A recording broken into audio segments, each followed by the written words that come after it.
Hello friends, welcome to this new editorial. तो editorial friend GS3 जो environment ecology है उससे रिलेटेड एडिटोरियल है।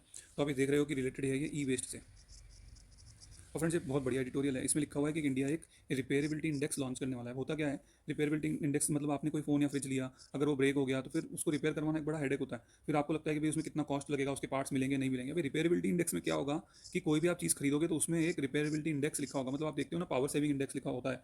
इस तरह से अलग अलग उसमें चीज़ें होती हैं, कितना एनर्जी सेव करेगा। अब क्या है, रिपेयरेबिलिटी इंडेक्स आ जाएगा ना, तो उसमें हमको ये पता लगेगा कि उसका रिपेयर कॉस्ट कितना होगा, उसके पार्ट्स मिलेंगे कि नहीं मिलेंगे, सॉफ्टवेयर अपडेट के बारे में पता लगेगा। ठीक है, मतलब जितना स्कोर ज़्यादा होगा मतलब उतना उसको रिपेयर करना ईजी होगा। ठीक है, क्यों इंपॉर्टेंट है ये? इसलिए इंपॉर्टेंट है, पहली बात तो जो कंपनीज बहुत सी क्या करती हैं कि कुछ हल्का स्टफ डिज़ाइन कर देती हैं कि वो बाद में फिर ये जल्दी खराब हो जाए और फिर दूसरा हम प्रोडक्ट ले लें। सस्ते प्रोडक्ट होते हैं। ठीक है, अब आप देखो चाइना भी, ये इंटरनेशनल रिलेशनशिप भी कैसे रिलेटेड होगा। चाइना कई बार हमारी चीज़ें डंप, उनकी चीज़ें डंप कर देती हैं यहाँ पे। ठीक है, तो हम कई बार तो एंटी डंपिंग ड्यूटी लगाते हैं, बट कई बार वो चीज़ें ऐसे ही निकल जाती हैं। तो रिपेयरेबिलिटी इंडेक्स जब आएगा तो हमारी मेड इन इंडिया चीज़ें हैं वो हो सकता है कि वो ज़्यादा चलें।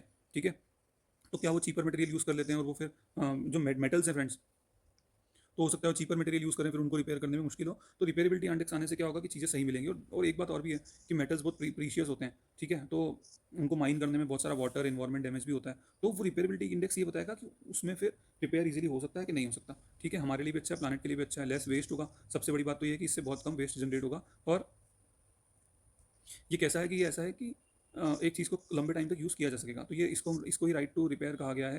राइटर ने right to repair is like saying you should have the freedom to get your things fixed whenever you want. ठीक है, तो आपके ज़्यादा ऑप्शंस होंगे।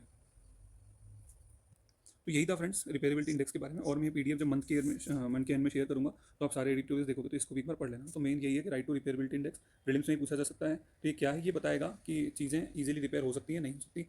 ठीक है, और जितना अच्छा उसका स्कोर होगा इतनी इजीली रिपेयर होंगी। और इसका फ़ायदा क्या है, तो फ़ायदा ये कि इन्वायरमेंट के लिए अच्छा है, हमारा भी कॉस्ट बचेगा।